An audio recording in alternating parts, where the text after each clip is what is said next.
Good morning.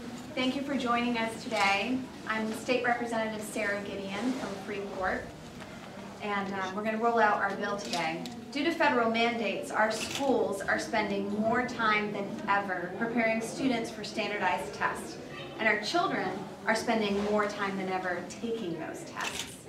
As a parent and as a lawmaker, I have many questions about this trend. I know educators and other parents have these same questions as well. We need to know things like this. Why are there so many tests? How much time is focused on test preparation? How much instructional time does that test preparation take away from learning goals? And finally, what are we really trying to measure with these tests? A child's ability to think critically and problem solve? A means to evaluate a student, a teacher, a school? I hope this bill forces us to tackle these questions and answer them head on. There's no doubt we must make sure our schools are offering rigorous curriculums. But as a parent of 3 children in public schools who are taking these tests every year, I'll tell you this. I'm not convinced that standardized testing measures the effectiveness of a teacher, a school, or a student's abilities. Parents already have the option of opting their kids out of standardized tests right now. Decisions made by the Supreme Court have established this right for parents. But we don't have anything in Maine state law that makes this clear. Because of that, there's been too much confusion between administrators and teachers and parents, and even school board members. This bill codifies that right in Maine law. It requires that students who opt out have alternate learning opportunities during a test. It requires school districts to inform parents of their rights by posting the information in a public place, like the internet. It makes sure that teachers are allowed to notify parents of their rights. And finally, it prohibits the state from penalizing a district when students have opted out of the standardized tests. The fact is, we are subject to federal mandates around standardized testing, as well as other things.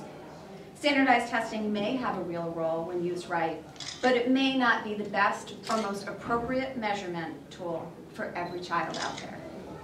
This is a conversation that is taking place in states around the country right now. Maine needs to dive into this conversation so that we can do the right thing for each of our children here. Thank you. Good morning. My name is Libby. I proudly represent the City of Lewiston in the Maine State Senate. And I'm here today as a sponsor of an act to empower parents in the education of their children by allowing an opt-out from standardized assessments. I'm proud to sponsor this legislation along with Representative Gideon. This legislation is simple and straightforward. It explicitly permits parents to have their children opt out of standardized testing with written consent without penalty, without retribution to the student. It also requires that school districts communicate directly with parents on their rights to opt out without penalty. Standardized testing is not new and not without controversy.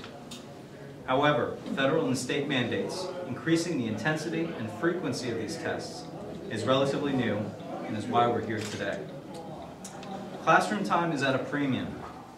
State and federal mandates on classroom instruction continue to grow while teachers and students struggle to meet all the requirements in a 6-hour school day. The amount of time and energy expended on today's rigorous standardized test preparation and administration compromises a teacher's ability to customize instruction based on student needs and compromises students' ability to get the most out of limited classroom time. Teachers, parents, and students in my community are fearful, they're frustrated, and they're seeking relief from these heavy-handed testing mandates. One Lewiston parent recently asked a couple of tough questions on this subject that I wanted to relay today. Her first question is, do I compromise my parenting decisions because of a threat from the state? And the answer to that is no. Her second question is, should the consequences the school faces even factor into my contemplation of what is right for each of my children? And to that, the answer is no as well. School performance, teacher performance, and student performance based so heavily on standardized testing is deeply flawed. We all know some students perform better than others on standardized tests, and the test results do not universally reflect individual students' overall academic performance. Passage of this legislation is critical to ensuring parents and students know and understand their right to opt out. So thank you very much. I'm sorry I can't stay. I heard we have our first roll call today, so I gotta get upstairs. Turn it over. Thank you. Good morning. My name is Lori Cahill, and I have been an educator in the state of Maine for 31 years. I am also the parent of a son in high school who was affected by these tests. As a kindergarten teacher, I feel there's no longer a balance in our educational system. The increasing amount of testing and assessing is leading to many missed educational opportunities. In order to attempt to standardize children's performances, we have adopted scripted lessons that are devoid of any developmental theory. We are told to individualize our instruction, yet we use high-stakes standardized tests to measure the success of that instruction. Now it appears that standardized test scores will be used to determine the measure of a child, the worth of a teacher, and the value of a school. Humans were not meant to be standardized. That is because, as I can attest, education is messy work and cannot always be quantified. We must inspire students and meet them where they are. Relying on high-stakes testing does nothing to inspire our kids. Now, as a parent, I chose to exercise my right to remove my son from the Smarter Balance tests, called the Maine Educational Assessments, that are taking place this spring. This decision was made after much research and much more reflection. Representative Gideon's bill to empower parents in the education of their children by allowing an opt-out from standardized assessments also would provide a greater deal of transparency in education. And as we consider the future use of assessments, we need to be very mindful of what tools we use, how often we give them, and especially how the results are interpreted and used. Our students deserve nothing less than that. After all, they are not just data points, they are our children. Thank you. Hello, my name is Karen McClure-Richard. I'm a parent from Lewiston, and I am the mom of a 13-year-old girl and a 10-year-old boy. My daughter's in 8th grade, my son is in 5th grade. Both of my children are very high-achieving students. They love school. My daughter was identified as gifted and talented when she was in 3rd grade. She enjoyed all the extra enrichment opportunities that were offered to her. By the time she was in 6th grade, she became quite aware of what high-stakes standardized test scores were and what her goal scores were. Due to her awareness, I grew more aware. And I encouraged her not to worry about the scores, but to simply just do her best. But for a high-achieving student like my daughter, her best just wasn't good enough. At the beginning of 6th grade, she scored at least a grade level higher than expected for a 6th grader. These tests are designed for children to reach a certain cut score by grade. They're all based on children making progress. A new goal score is issued, and if the child misses that goal, then they fail to make the adequate progress that is required by the test. So because my daughter scored very well, the expectation is that she would score higher and higher on each application. By the end of 6th grade, her goal score was so high that she became nervous about even achieving it. She was repeatedly made aware what the goal score was while engaged in test prep activities in her classroom. She was worried about failing, even though there was zero pressure from home.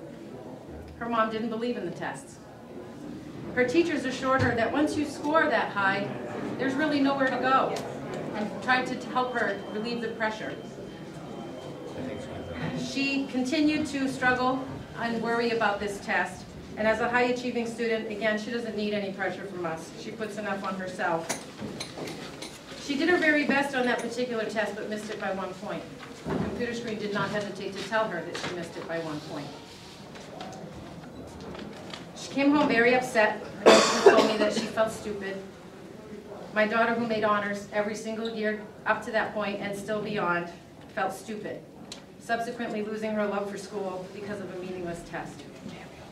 Because she missed the growth goals, she also contributed to the failure of her elementary school and the failure of her teacher that year. My daughter's not a failure. She was reaching goal scores that were of at least a grade or 2 grades higher than where she was, depending on the subject. So I began to do my own research and learn how many tests are actually administered in our local school district of Lewiston. With each test comes practice tests, test prep, and multiple testing sessions per year for each test that's administered. I started asking questions and communicating with school leaders, asking, why are we participating in some of these tests? They didn't appear to have any state or federal mandates. I then started looking into tests that did have state and federal mandates and learned that the data gleaned from these tests is not even meaningful to teachers. Many of my child's teachers have praised our decision and even said they wish more parents would do what we did. We opted our kids out. They do not take any high-stakes standardized tests.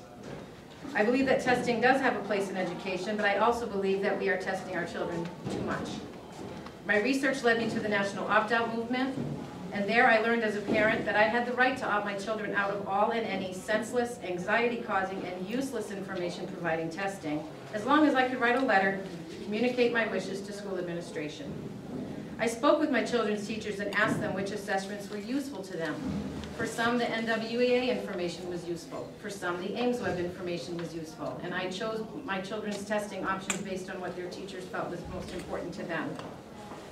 I not only chose to opt my own children out, but I started asking questions as to why I had a right and did not know. I was the president of the PTA, and I did not know. I learned that the district did not want me to know, so I began a mission to inform others. Whether they made the same decision as me or not was irrelevant. I wanted them to know they had the choice.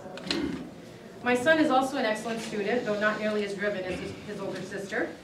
He will never be identified as gifted and talented because he doesn't take the tests. And in our district, the only way to get into that program is with an NWEA score, which he doesn't take. On the same flip side, children who need Title I support, that has to be done by the test score as well. So my son no longer takes the test, will never be identified, no matter what his highly qualified and credentials teachers might think. The newest test, Smarter Balanced, which Maine is calling the MEA, will be administered soon. Grades 3 through 8 and grade 11 will have to take this new test. Both of my children will be in that pocket, but they will not be taking it. It's expected to have a 70% failure rate. The tests were web-based and have already shown many errors and technological issues. In Lewiston, our iPads are not working properly to be able to administer the test. And eventually, the data gleaned from this process is going to be used to determine state-issued letter grades, which won't happen this year, but will happen in the future.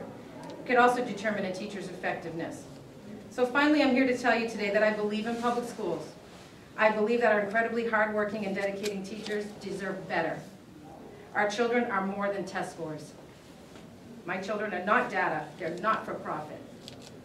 Our school budget is tight as ever, and we're spending thousands on useless tests. The only people benefiting from this are the companies who write the tests. All this testing is hurting our children, hurting our teachers, hurting our schools. Our schools should have the right to share the opt-out option with families who are concerned. Our schools are not failing the tests are failing our schools. Thank you.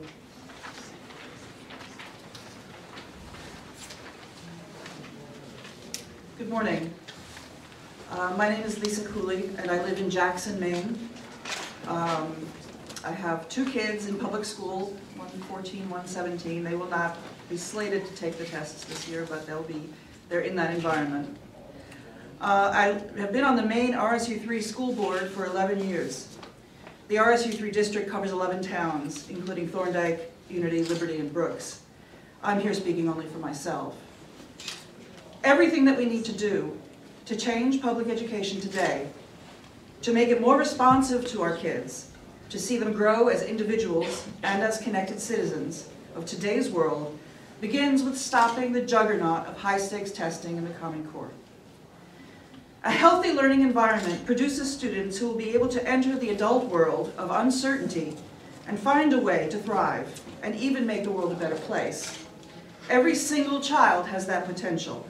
The testing regime has created a toxic learning environment where too many children are left behind, disconnected from learning and ill-prepared for successful lives. With the advent of standards that are enforced by testing, we've embraced a regime that runs counter not only to the way kids learn, but to their happiness and fulfillment.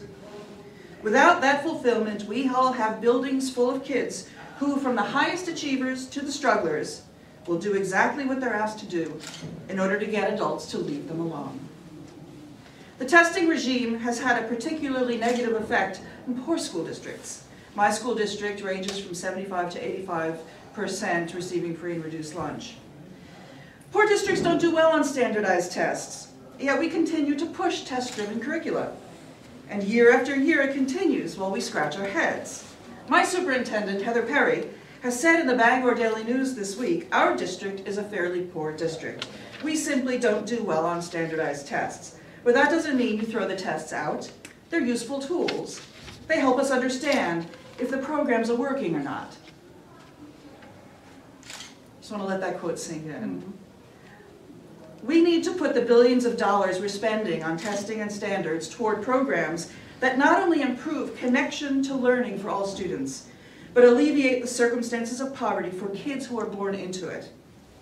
School-based programs and services that help provide some stability for children whose families are living in stressful circumstances. That, plus the engaged learning that springs from students' strengths and interests, is the only way, short of ending poverty, to ensure that all children, regardless of income, become well educated. When we look at the apathy and disconnection of kids in today's schools, it's no wonder why we're scared to give them real voice over their learning. After 10+ years of high-stakes testing, it's hard to imagine they will find their innate motivation again. In many cases, it was lost by the time they left middle school. Everything that we need to do to change public education today begins with ending high-stakes testing. And ending high-stakes testing begins with informing parents of their right to take a stand against it. It doesn't matter what you believe our ideal schools should look like. A giant monolith, a partnership of government agencies and corporations, have decided for us that our kids need to be tested and that these test results will govern what happens in our children's classrooms. As a side note, I include Maine's proficiency-based system, since it's grafted to the Common Core, as being part of the problem and not the solution. We must take this opportunity to take a little bit of power over the direction of education. All we're saying is inform parents that they have a little bit of control.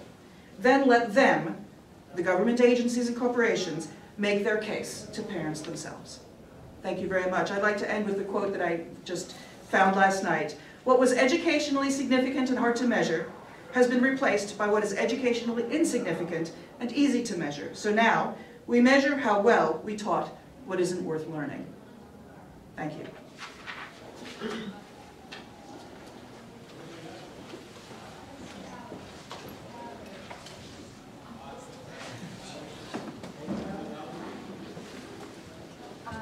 So I or any of the speakers are available for questions if anyone has any. Thank you for coming. Thank you so much. Thank you.